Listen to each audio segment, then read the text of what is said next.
pessoal, que bom receber vocês mais uma vez na Web TV das Sementes do Verbo.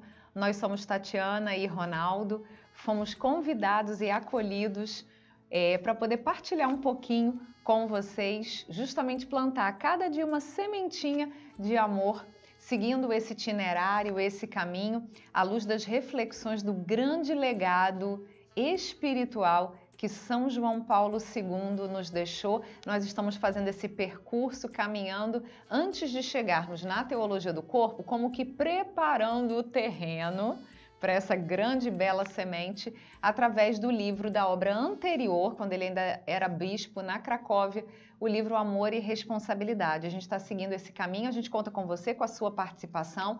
Divulgue esse programa se você acha que ele pode ajudar outras pessoas, pessoas que estão buscando reflexões, respostas para questões de identidade, quem sou eu, afinal de contas, quem sou eu como homem, como mulher, o que eu preciso fazer para descobrir o amor, a felicidade. A gente trata aqui de reflexões ligadas à pessoa humana, aos relacionamentos, afetividade, sexualidade. Lembra que se você quiser, você pode enviar alguma pergunta, algum comentário, porque a gente quer fazer esse programa de verdade junto com vocês, construindo essa grande família.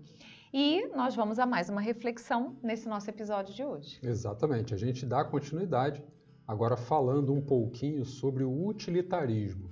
Se você vem acompanhando a gente nos programas anteriores, você vai ver que tem uma sequência até lógica que o Papa São João Paulo II faz no livro Amor e Responsabilidade, e a gente faz até o convite para você ler. E se você não quiser ler num primeiro momento, para que você possa digerir, né, ir se acostumando com tudo aquilo que o Papa São João Paulo II traz para a gente convida você a continuar essa leitura do Amor e Responsabilidade que a gente está fazendo. E para dar o nosso pontapé para a nossa reflexão de hoje, que a gente vai falar sobre o utilitarismo, é preciso que a gente dê um passinho atrás e entenda o que é utilitarismo dentro do nosso contexto, dentro da ética, dentro da moral, porque a gente falar para você direto do utilitarismo pode te deixar assim, como que isso apareceu, de onde que isso surgiu, né? O utilitarismo ele vem dentro de uma lógica de um comportamento ético, de um comportamento moral que considera alguns princípios do utilitarismo, que não necessariamente são os princípios que a gente está meditando aqui, em que considera a pessoa na sua integridade, na sua importância. Então, qual seria o caminho cronológico que a gente percorreria para chegar no utilitarismo de hoje, né? Que é até a crítica ao utilitarismo, que o Papa São João Paulo II faz neste capítulo. É uma crítica direta, frontal ao utilitarismo, porque ele vai de encontro, ele é contrário a tudo aquilo que a gente viu até agora.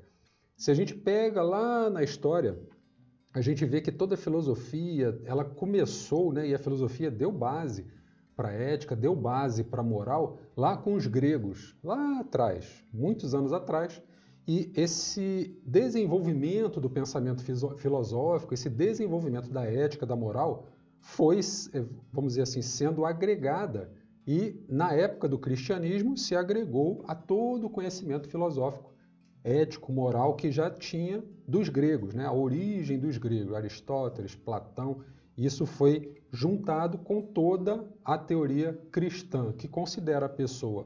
Os gregos também tinham a moral e a ética deles, que era baseada num pensamento, não existia necessariamente uma divindade que guiava o pensamento filosófico, mas que guiava a centralidade da pessoa. E o cristianismo veio somar a tudo isso. Nos tempos mais modernos, a gente começou a ter um descolamento dessa centralidade da pessoa e a gente começou a ter um racionalismo muito exagerado, onde o que passou a ser eticamente considerado bom, o que passou a ser moralmente considerado bom, é aquilo que a minha razão poderia me guiar. Isso não é de todo ruim, mas a gente tem que tomar o cuidado, porque se a minha razão for a única que vai guiar o meu agir, a gente corre o risco de cair em algumas armadilhas. E o utilitarismo acaba sendo uma dessas armadilhas, porque você não considera a pessoa na sua integridade. Por exemplo, uma das características dessa nova forma de ver a ética, dessa nova forma de ver a moral, é considerar, por exemplo, a ética do discurso. O que seria essa ética do discurso? Seria o que é considerado ético para mim e para o meu próximo, é aquilo que no nosso discurso for tido como comum, for tido como um acordo, for como o combinado.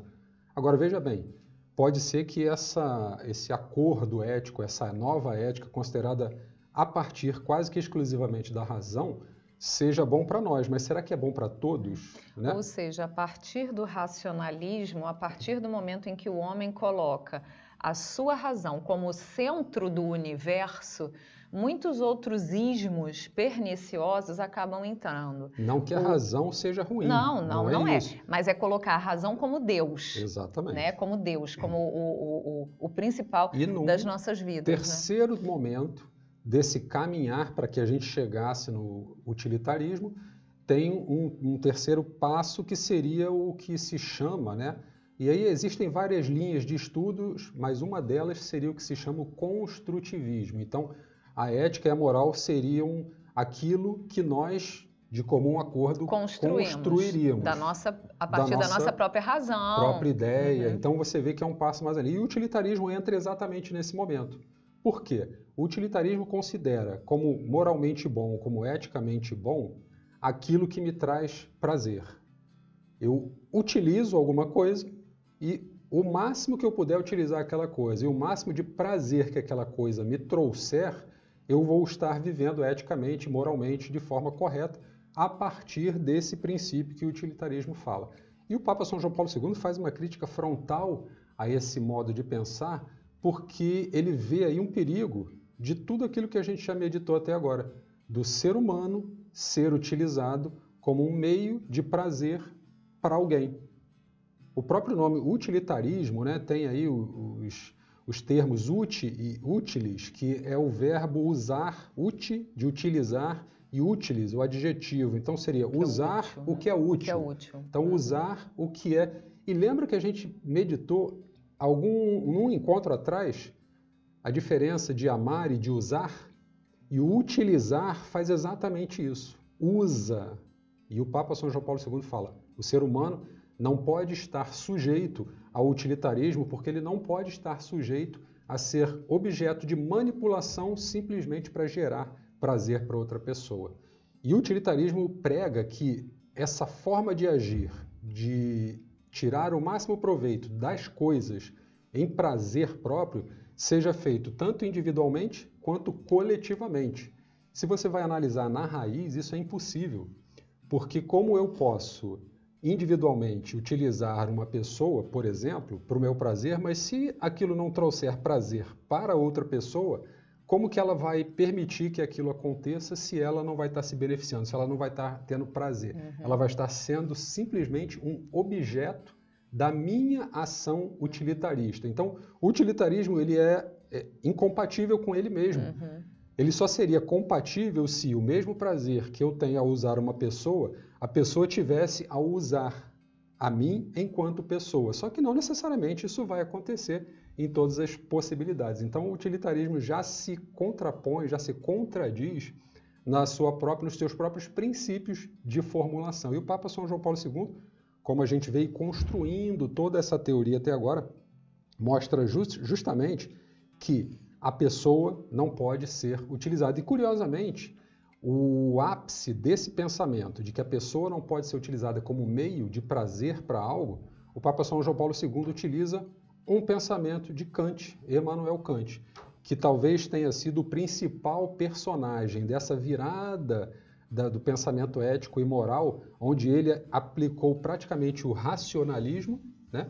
E foi ele quem formulou, vamos dizer assim, essa questão principal de dizer que o ser humano não pode ser meio para nada, ele só pode ser fim, né? Então o Papa São João Paulo II traz aí um pouco dessa característica e que ele diz que o ser humano não pode ser matéria, não pode ser objeto, não pode ser utilizado no utilitarismo da forma como ele está na sua característica de pessoa. A pessoa tem valor, a pessoa precisa ser caracterizada. Porque senão a gente corre o risco de fazer com que todas as pessoas, todas as relações se destruam, porque todas as relações passarão a ser apenas objeto uma da outra. A gente passa a ter uma sociedade que destrói uma outra, porque se eu só quero me aproveitar de alguém para tirar benefício, eu me aproveito de um, que se aproveita do outro, que se aproveita do outro, que se aproveita... Eu não construo nada. E as relações humanas, elas precisam ser positivas. O meu relacionamento matrimonial, o meu relacionamento comunitário, o meu relacionamento social precisa ser um relacionamento onde eu construa algo. Se eu considero o utilitarismo como a minha ética, como a minha moral de comportamento, eu caminho para uma sociedade que destrói, porque eu só vou utilizando e tirando o que tem de melhor, utilizando o que tem de melhor. A gente deixa de ter uma sociedade que caminha para frente, mas na verdade ela vai estar caminhando para trás, porque ela vai estar sendo altamente autodestrutiva.